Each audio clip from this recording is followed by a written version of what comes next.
el comedor, y bueno, después verían cómo la querrían dividir. En la siguiente imagen, arriba a la derecha, está lo que es una primera división para un dormitorio matrimonial, y en la cuarta imagen sería con otro dormitorio para una persona. Ese sería el prototipo de vivienda, 2 viviendas en un mismo lote. 2 viviendas independientes. En este caso me parece que tendrían que invertir el baño en el sentido de compartir las cañerías con la cocina. Sí, sí. Ok.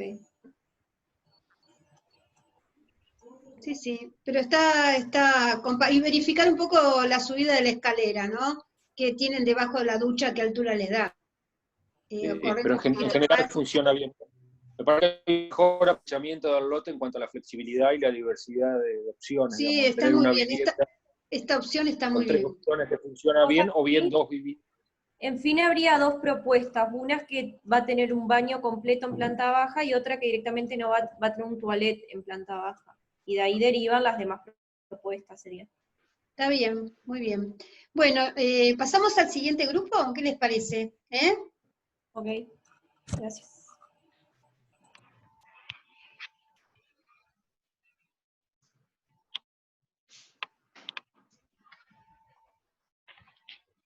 ¿Se llega a ver la pantalla? Sí, pero no está completa. No, sí, porque nosotros Nosotros, estuvimos trabajando no tanto sobre lo que es el diseño, no empezamos a aplicar los indicadores de sostenibilidad urbana de Salvador Rueda. Están en la etapa segunda, digamos. Ya es como que están verificando. Claro. sí, no quisimos avanzar mucho en el diseño del parque y eso porque esperábamos la clase de humedales. Entonces Muy bien. avanzamos sobre esto.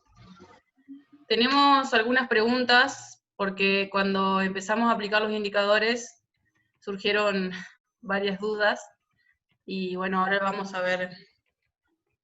El primero que aplicamos fue el de densidad de vivienda y bueno, ahí va la primera pregunta, porque nosotros estuvimos viendo sobre lo que aplica Salvador Rueda, y bueno, él aplica lo de 60 viviendas mínimo por hectárea, porque él toma un área de referencia de 100%. Entonces, bueno, nosotros el área de referencia que tomamos es la manzana construida, la que nosotros construimos nueva, digamos, de la tablada, y de ahí, bueno, vamos viendo qué área tiene y cuál es la densidad de viviendas en cada una de las manzanas. Pero la que surgió fue cómo nosotros medíamos si cumplía con las normas, digamos, de densidad, de acuerdo a lo que nosotros medíamos. Porque no sé si tomamos los mismos parámetros que Salvador Rueda por el área de referencia, la malla, o si se debe tomar otro porque tenemos otra malla, digamos. Claro, creo que tiene que ser la que se adecue lo mejor posible al barrio, no implantar otro, pero no sé. Guillermo, vos que estuviste viendo, digamos, las primeras entregas de los chicos, ¿estás por ahí? Sí. Hola. Sí, Digamos, porque en general esta cantidad de viviendas depende, digamos, del indicador que se adopta, no es algo fijo. De acuerdo, uno plantea, las manzanas de Barcelona son manzanas como de 120 por 120, ¿no? Y 60 viviendas en esas manzanas de 120 por 120, si vos las llevaras a manzanas de 30, serían 30, digamos, de 30 por 30. Acá las manzanas uno tendría que plantear más o menos ese mínimo, de acuerdo, tiene que ver con la vitalidad del área, tiene que ver con el aprovechamiento de las infraestructuras, y tiene que ver con este tema de poder sostener estas infraestructuras a través de que tenga una densidad media que la haga viable, ¿sí?, al área, sobre todo si hay gente de escasos recursos que permita el financiamiento de esa infraestructura. Yo creo que depende del tamaño del área, hay que irlo ajustando en forma proporcional. ¿Vos qué pensás, Guille? Y en esta zona es una zona siendo vivienda social y siendo asentamiento, más de planta baja y un piso, me parece que no. Y eso no ha de dar más de 30 viviendas por hectárea. Pero 30 Sí. viviendas en una manzana ¿de cuánto? ¿Cuánto tiene la manzana de ustedes? ¿Cuánto tiene en general? Debe tener 60 por 60, 4.000 metros cuadrados. Si son de 60 por 60, estaríamos en las 30 viviendas por manzana. Estas manzanas, las más grandes, tienen algo de 103 por 120 o algo así. Graciela, pero también tenemos las más chicas. No sé, me parece que no debemos perder de vista el sentido del indicador, que es medir densidad de vivienda por hectárea. Indirectamente es un indicador de densidad demográfica, digamos, ¿no? Personas por hectárea. Entonces, como probablemente tengamos manzanas de diversa superficie, no dejemos de ver el indicador de viviendas por hectárea. Y en ese sentido, no importa tanto que en la manzana 1 haya 14 viviendas, sino cuántas viviendas por hectárea hay. Sí, no la cantidad de viviendas. Por manzana, me parece que tenemos que encontrar como en el texto de Salvador Rueda, una malla de referencia que podríamos definirla en función de, bueno, en todo el polígono que yo tengo, si lo divido en 3 o en 4, qué malla de referencia podríamos tener, ver en cada una de esas mallas qué densidad tengo y después en el conjunto qué densidad tengo. Sí, dividiendo siempre cantidad. En definitiva, Rueda la densidad la toma por manzana, o sea, no la toma con una malla de referencia mayor. O sea, si la manzana es 60 por 60, lo toman los 60 por 60, si es 80 por 80, los 80 por 80. Y ahí pero si nosotros bajamos tanto la malla de referencia, sobre todo en un área que es irregular, porque si no, ¿qué nos va a pasar? Es probable que en una manzana muy densa tengamos una densidad elevada, y en otra una densidad muy baja, y en una manzana que dedicamos a espacios verdes nos va a dar 0. No, pero lo que decían los chicos, proporcional al tamaño de la manzana. Si la manzana tiene 120 por 120, tiene 60, si tiene 60 por 60, en lugar de 60 tiene 30. Exactamente. Eso, pero siempre va a tener la misma densidad. Siempre va a tener la misma cantidad por hectárea. Tenemos que buscar una cierta proporcionalidad. Porque lo que no tenemos que lograr unas densidades, como diría este hombre, el marido de la que hacen, unas buenas densidades. ¿Cómo se llama? Ahora se me hizo una laguna de viejita. El marido de la Richard Sennett. Richard Sennett está todo el tiempo planteando buenas densidades y malas densidades. Yo te podría decir, casi como un punto que perfora la densidad, es el caso de cualquier edificio de Fuerte Apache o Soldati. Tengo una densidad en un punto y después el resto tengo espacio verde, pero tengo una densidad concentrada excesiva. Acá, si nosotros plantamos 60 viviendas por hectárea, de 100 por hectárea, si yo, en vez de una hectárea, tengo menos, van a ser 45, lo que me den, o 30, siempre proporcional, como dice Pepe, como dice Guille, todos estamos diciendo lo mismo. Ah, bueno. Tiene que ser proporcional. A lo que dice Salvador Rueda. Claro, pero Graciela, a lo que voy es que, como decía Guillermo también recién, primero tenemos que ver cuánto les da. Supongamos que les da una densidad media de 30 viviendas por hectárea. Quizá no está mal, no se aten al valor estándar que fija Salvador Rueda, porque eso puede ser para Sevilla, para Barcelona. Piense que 30 viviendas por hectárea es... No, pero acá los chicos me están poniendo densidad, no me están poniendo de la superficie, entonces están calculando mal, porque me dicen manzana 1, dice 14 viviendas sobre tantos metros cuadrados, vivienda 14, tantas viviendas... Sí, está mezclando densidad con cantidad de vivienda. Ellos me pueden poner viviendas en tantos metros cuadrados de lote, entonces me va a dar viviendas por hectárea, que una hectárea es 10.000 metros cuadrados. ¿Entendés? Entonces vas a saber por cuántos metros cuadrados tenés 14 viviendas, eso es. ¿No tienen rápido ninguno el CADA ahí para medir la manzana 1 qué superficie tiene? Falta poner al lado falta poner la superficie ahí, de cada una de las manzanas. En metros cuadrados. 834,36 es el metro cuadrado. De la manzana 1, la 2, la 3 y la 4, que son las más chicas. Y bueno, dividan eso. Dividan eso 14 dividido 8, 34. No, es imposible que tenga esa superficie. ¿Cómo van a tener 800 metros cuadrados y 4 manzanas? No, una. Cada sola. una. No, Cada una. Ah, perdón. Estas 4 tienen 800 metros cuadrados. No, Si divida- yo tengo Divídanla y saquen qué densidad tiene. Claro. 60. 800 metros 59. cuadrados, chicos, ¿tienen, sí? No, No puede ser. ocho, No puede ser. 1000 será, tal vez. Es poco, debe ser 8.000. media. ¿Tiene 20 por 40? Chicos, una manzana de 100% son 10.000 metros cuadrados. 800 no puede Me ser, deben fijo ser de nuevo. 8000. Se comieron un 8.000 debe- cero. Claro, a No, pero eso son iba. chiquitas. Esas son chiquitas. Si las grandes son de 12.000, esa debe ser de 40.000 o menos. Si la M5, Bueno, ahí apareció un... acá hay un problema, si la M5 es de 12.000, la otra parece la mitad, será de 6.000. Hay un problema en la cuenta. Y un poquito Ahora, menos. ahora me fijo de nuevo, capaz que me equivoqué, sí. Ahora me Falta fijo. Pero visualmente, miren, si las grandotas son de Sí, sí. Por la mitad, sí. 12.600, Sí, se entiende. si yo recorto un papelito, podríamos hacer Sí, como se hacemos en la entiende, se primaria, me tendría que dar más o menos 6.000 y algo. Ahí Y si yo tengo vamos a 6.000 corroborar y en el AutoCAD. algo, 6.000 y algo, que es un 60% de una hectárea, y tengo 14, yo tendría como un 60%, más o menos me da 20 y pico por hectárea en las chicas, pero hay mucha divergencia, es como que algunas tienen mucho y las chiquitas tienen muy poco, porque claro, algunas son colectivas y otras son individuales, supongo. Porque hay tanta 6.355, sí, está mal, yo lo puse mal. 6.000.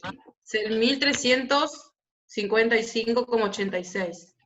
Bueno, entonces, estos son hasta la M3 y la M4 estamos en densidades que están, las que tienen muy bajitas son la M1 y la M2, pero las otras es como que en el... M1 y M2 te da 22 viviendas por hectárea. Está bien. Y las otras están acercándose a los 60, ¿no? Porque algunas, los 50 y pico, porque tengo 12.000. Está bien, ustedes están teniendo, a lo mejor, ¿cuánto me decías?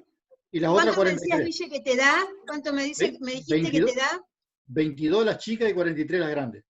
Bueno, está bien, se manejan entre 32 y 43 viviendas por hectárea, en promedio te dan un poco más de 30. Para Concepción está Claro, bien. pero saquen también el promedio de ese polígono de 3x4, de 12 manzanas. ¿Qué densidad promedio tienen en todo ese polígono? Densidad, pero absoluta, sobre el territorio de construido, no considerando las calles. Exacto. Densidad promedio. Está bien, sigamos.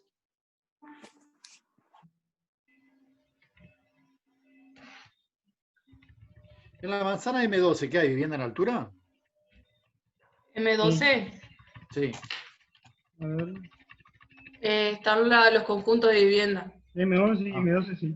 Está. 11 y listo. 12. Está. El que sigue es la compacidad absoluta, Compacidad. no me sale, las alturas de promedio. Tenemos en amarillo lo que es la densidad baja, que tenemos promedio de 3,25 metros de altura de casa, de viviendas, y en naranja la densidad media, o sea, yo lo puse así, digamos, no sé si está bien, que es como 6,25 promedio de altura, que tenemos los conjuntos de vivienda que tienen 3 niveles y las viviendas individuales.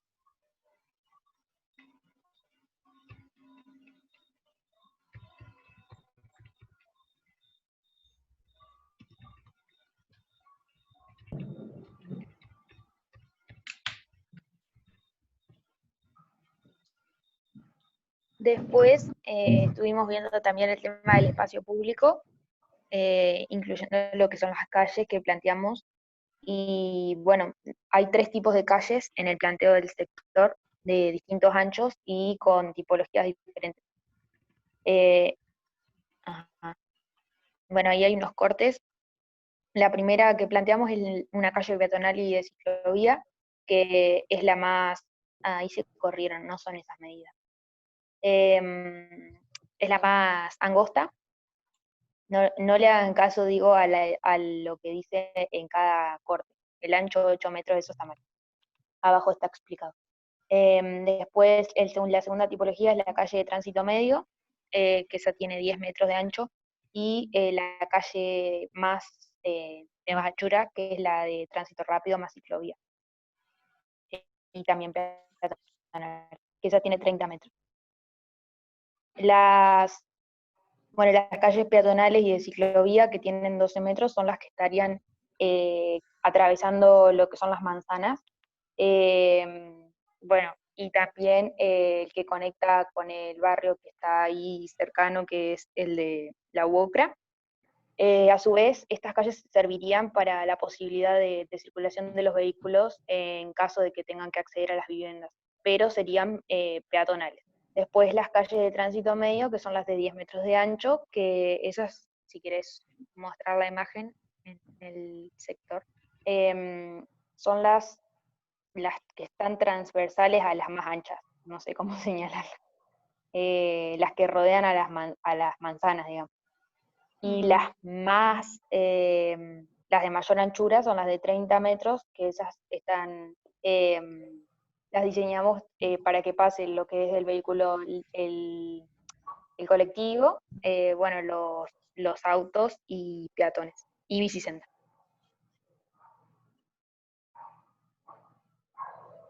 Después, en lo que es la vereda todavía no la diseñamos, así que ese indicador no lo...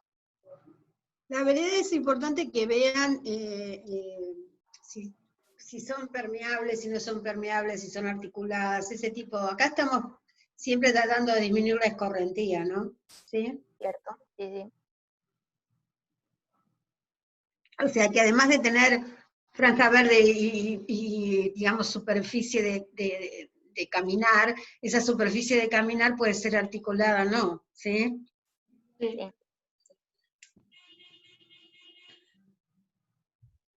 Tuvimos un problema de que hay muchas cosas que pusimos al principio, que pensábamos que íbamos a poder ir al barrio a relevar, pero que no, al no poder ir, no sabemos qué... Claro, pero el espacio térmico en espacios urbanos es algo que ustedes diseñan, digamos. Es muy importante la cantidad de arbolado urbano, ¿sí?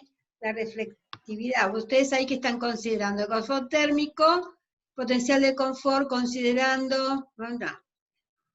El porcentaje de tiempo que condiciones térmicas está en relación con el uso potencial de las condiciones de clima en diferentes estaciones del año.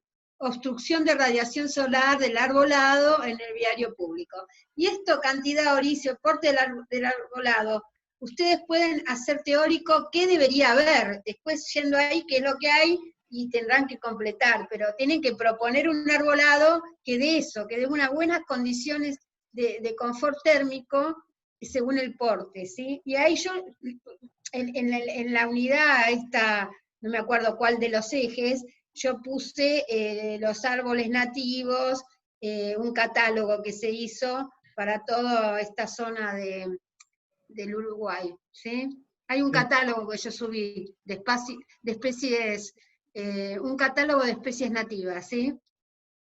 ¿En qué eje sería? En el eje que están las huertas y está todo lo ecológico, Okay. No me acuerdo el número del eje, no me acuerdo si era el 2 o el 3, ¿sí? El 3, ¿sí?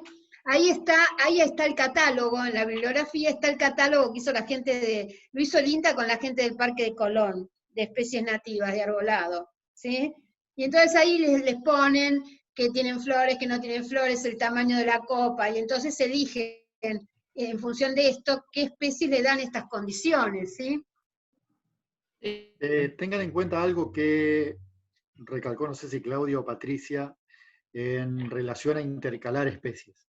O sea, que no sean todas las mismas especies por el hecho de que si la ataca una plaga, algún problema, te quedas sin el arbolado urbano y teniendo intercalado la especie, a lo sumo va a afectar a cierto porcentaje Claro, no se propaga. Y utilice,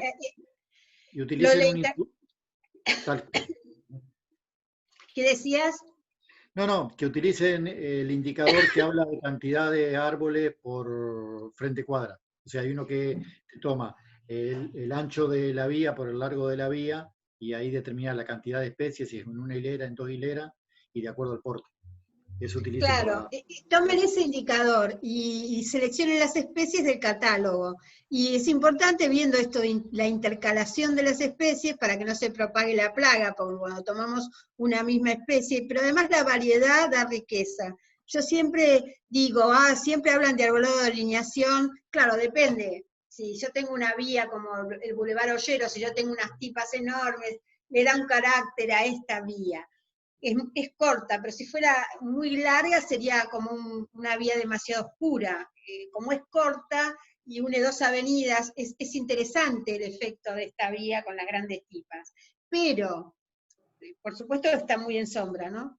Pero sí, porque además es una especie perenne. Si uno tiene una calle más angosta y tiene arbolado variado, es increíble, tanto se hablaba de la alineación de una misma especie, y yo me encantaba pasear por el barrio de Los Troncos, y cada jardinero frente a los chalés de Los Troncos ponía en Mar del Plata lo que se le daba la gana. Y es muy interesante esa variedad de especies de porte medio que le dan el colorido a ese barrio. Y yo creo que es esto, ¿no? Y elegir nativas por el hecho de las especies de aves, etcétera, que son compatibles con la alimentación en estos árboles, ¿sí? Con los frutos, etc. ¿Está claro? Sí. Porte grande, Además, o porte la calidad de mediano, paisaje. porte chico, de acuerdo al tamaño de la calle, ¿sí? Sí, además el paisaje que te da una variedad de especies. Sí, el paisaje de la variedad de especies es mucho más rico y puede hacerse un tramo de un túnel de gran magnitud que me genere una sorpresa, pero en general la variación del color, sobre todo en espacios residenciales, es más alegre y permite pasar el sol, ¿no? Cuando son portes grandes y generan ese efecto túnel, afecta mucho el asoleamiento, ¿sí? En un lugar, en un espacio como se hizo acá, uniendo Libertador o el Parque de Palermo con Cabildo, tiene un efecto paisajístico importante. Pero la verdad, y todos estamos acostumbrados que lindo el bulevar, pero es oscurísimo y en invierno muy frío, ¿sí? Porque no le da el sol, ¿sí? Y eso hay que tener cuidado. Si uno tomara el indicador, no está bien en invierno el Boulevard Olleros. Sigamos. Otro parámetro que íbamos a analizar y relevar era el confort acústico. Pero bueno, no pudimos ir, entonces suponemos que sobre el Boulevard Uncal va a haber más ruidos, digamos. Claro, entonces ustedes pueden suponer el tema de los ruidos si hubiera alguna fuente, se supone por la fuente. Entonces piensan que una fuente puede ser el tránsito de colectivos o de autos porque vinculan y suponen un tránsito, suponen un sonido generado por esa fuente. Si hay alguna fábrica, también se supone la fuente. Y ahí pueden poner una barrera de tipo de arbustos, etcétera, que hacen de filtro del ruido, ¿sí? Sí, que absorben.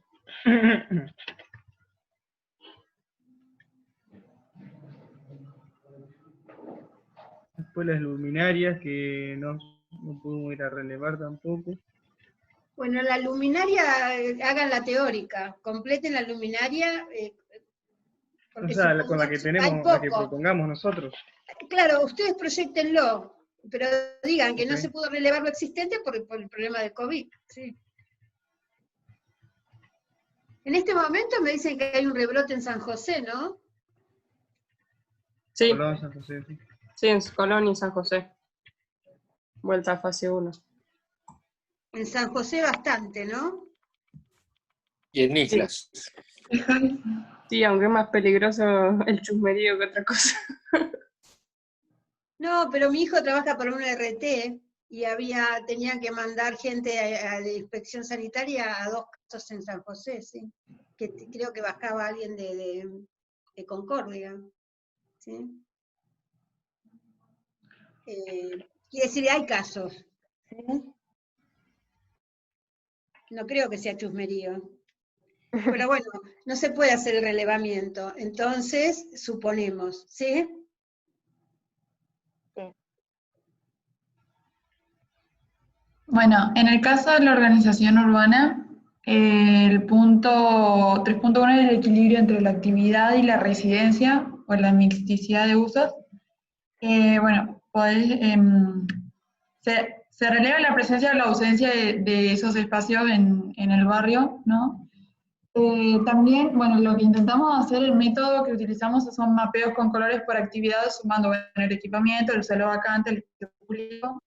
Esto es lo proyectado, ¿no? Esto ya lo habíamos mostrado. Sí. Entonces, esto fue lo que utilizamos como parte del cálculo, si puedes ir más abajo. El cálculo en sí es la superficie construida de uso terciario productivo sobre la superficie construida total. Y bueno, el objetivo mínimo deseable es por lo menos un 20%. Más abajo, ahí, eso es lo que proyectamos, ¿no? El 1, 2, 3 y 4, cuáles son las viviendas conservadas, cuáles son las viviendas individuales y colectivas, cuáles son los espacios para estos usos productivos y cuál es el terreno libre o verde. ¿Y cómo les da? Entonces, bueno, la superficie total de las viviendas es de 31.277 metros cuadrados, pero yo lo que tuve en cuenta para el cálculo es la mayor capacidad de uso en las viviendas individuales, ¿no? Que es de 115 metros cuadrados por lote. Esta es la mayor, que habíamos hablado del prototipo de la casa delantera más la casa trasera. Bueno, eso me da 115 metros cuadrados. Después, pero cuando esa superficie, discúlpame, cuando esa superficie la consideras productiva, no la consideras de vivienda, la restás al uso residencial. No, claro. Claro, pero ahí estamos considerando un máximo para tener un parámetro. No, pero esos son dicotómitos, o esa superficie es residencial o esa superficie es productiva. No, es que esa superficie es residencial. Yo saqué la máxima superficie residencial posible del barrio. Pero entonces, si nosotros queremos saber si nos da el tema de la capacidad productiva, tendríamos que plantear, porque esto es una opción, lo productivo va a ser una opción. Yo pienso que es una opción importante porque, digamos, probablemente con el desempleo que hay, va a ser necesaria esa opción productiva, ¿sí? Entonces, Claro, ustedes consideren esa superficie en la función productiva, la que está al fondo. Bueno, con razón, claro. Pero si no, no te va a dar. ¿Cómo te va a dar si vos considerás todo en el máximo, entonces que el localito de adelante no te da nada? No, es que en realidad entonces enfoqué mal el cálculo, porque yo lo que hice es todo, tanto lo de adelante como lo de atrás, lo consideré como parte de la vivienda. Y, los usos productivos... Lo estarían 40. Claro, los usos productivos yo calculé, si puedes ir más arriba, Beninca, más arriba en el archivo, los que están pintados en azul, esos son todos los espacios comunes productivos. Eso fue lo que yo calculé. Por eso a mí no me da 20%, me da algo de 9%. Pero si yo vuelvo a hacer el cálculo de la manera que me decís, sí, ahí es más fácil que me dé. Claro, son 40 metros cuadrados por vivienda.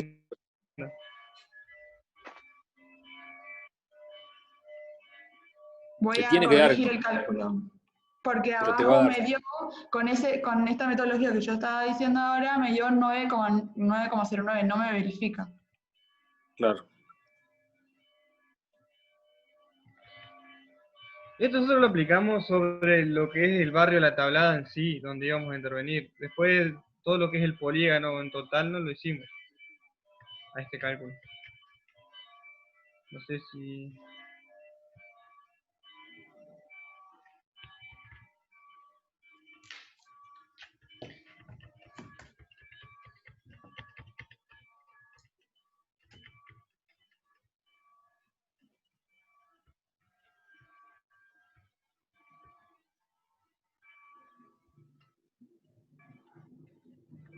Bueno, después tenemos el indicador de relaciones relacionado con la cohesión social, donde, bueno, se analizaron la proximidad de los equipamientos y los servicios básicos.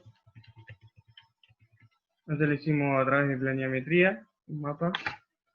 Bueno, sacamos lo que son las distancias óptimas según Salvador Rueda. En cuanto a los servicios, bueno, vimos que en el barrio se cubren los servicios de transporte público, o sea, con nuestro nuevo diseño de incorporación al plan de movilidad. El agua potable se encuentra y la electricidad también. El servicio de agua cloacal no llega, por lo que bueno, nosotros vamos a plantear un sistema alternativo para la eliminación de estos residuos. Después, en cuanto al equipamiento, ¿se está escuchando? Sí. Sí, sí. Ah, ok. Ahorita un silencio. En cuanto al equipamiento, con las saqué las distancias que bueno, que sugería Salvador Rueda en el gráfico, en el anterior, en esta imagen. Las distancias, digamos, que tienen que ser menor o mayor a 5 minutos o 10 minutos, dependiendo cada uno de cada equipamiento. Saqué digamos, del barrio en relación a una Concepción de Uruguay.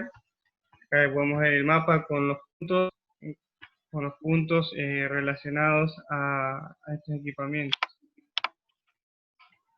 Que serán los dos, así los puedo leer. Lo que es abastecimiento y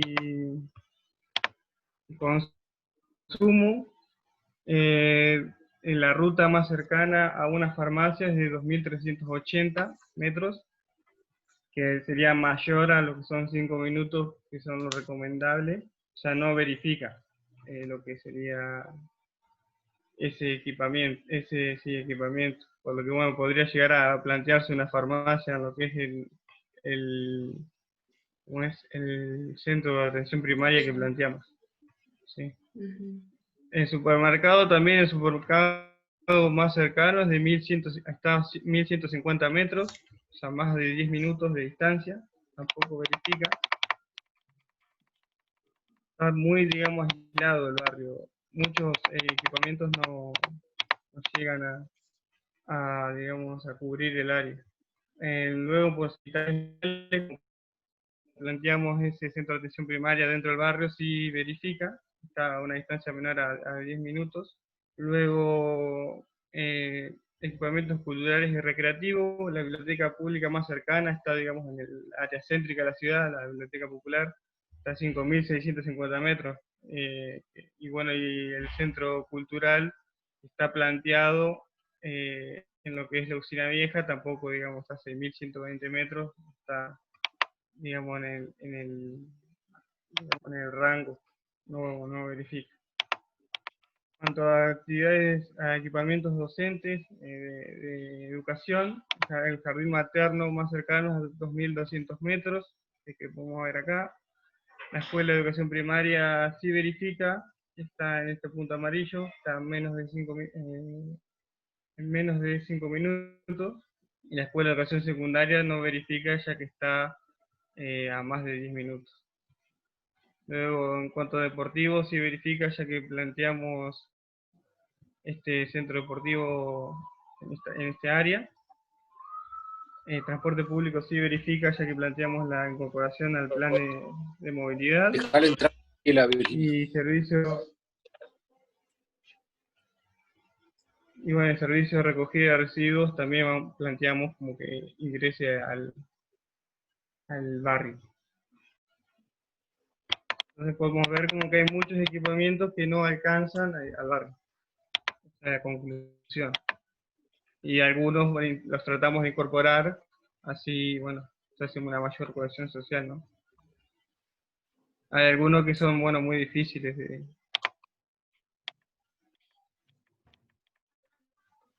Eso en cuanto a cohesión social. Y luego vulnerabilidades ambientales. Bueno, hicimos una superposición en la planimetría de lo que es el arroyo El Curro. En realidad figura como río, no sé si es un río o un arroyo. Y bueno, ahí planteamos las cotas de nivel con las cuales, bueno, podemos ver hasta qué nivel es construible y Hola, cuál es chicos. peligroso, digamos. Se me cayó internet, acá estoy de nuevo. Ok. ¿Qué vieron? Los equipamientos. Hay algunos que no verifican. Yo diría que en los casos que no verifican, ver cuáles pueden incluir en la propuesta, sobre todo cuando son de escala no barrial, en localizaciones en las que puedan coexistir, digamos, la circunstancia del suelo vacante con la de que ese equipamiento pueda servir también para otro barrio, digamos, para otro sector urbano. Quizá en algún lugar estratégico, ¿no? Vinculado ahí con los accesos, con la movilidad, digamos, ¿no? Al menos como hipótesis, bueno, un equipamiento de tal sector podría estar acá, en función de que es un terreno fiscal vacante y que en esta localización podría servir no solo a nuestro sector, sino también a otro. Pero los equipamientos a escala ciudad tienen que tomar una escala muy grande del área de influencia, depende del atractivo del equipamiento. Sí, yo me refería quizá a algunos intermedios. Por ejemplo, obviamente, digamos, el deportivo universidad, no puede haber una en cada barrio, está claro, pero cosas más, no sé cuál se refirieron hoy que faltaba a ustedes. Bueno, no, pero véanlo. esta instalación deportiva que los chicos plantean para hacer bicicross, esto Sí. se hace digamos, yo me acuerdo en Austria mismo, en algunos lugares insólitos, y tiene una amplia gama de influencia porque hay pocos. Si es el único en la ciudad, el área de influencia de ese equipamiento es toda la ciudad. Sí, en el caso de que sean equipamientos grandes, sí. Pero claro, pero es ese equipamiento, por ejemplo, el equipamiento deportivo, que el fin de semana o cuando se use, porque es de uso temporario, pero a lo mejor hay gente que va a entrenar todos los días, es para toda la ciudad, o si es muy bueno, hasta a lo mejor vienen de otros sitios para competencias.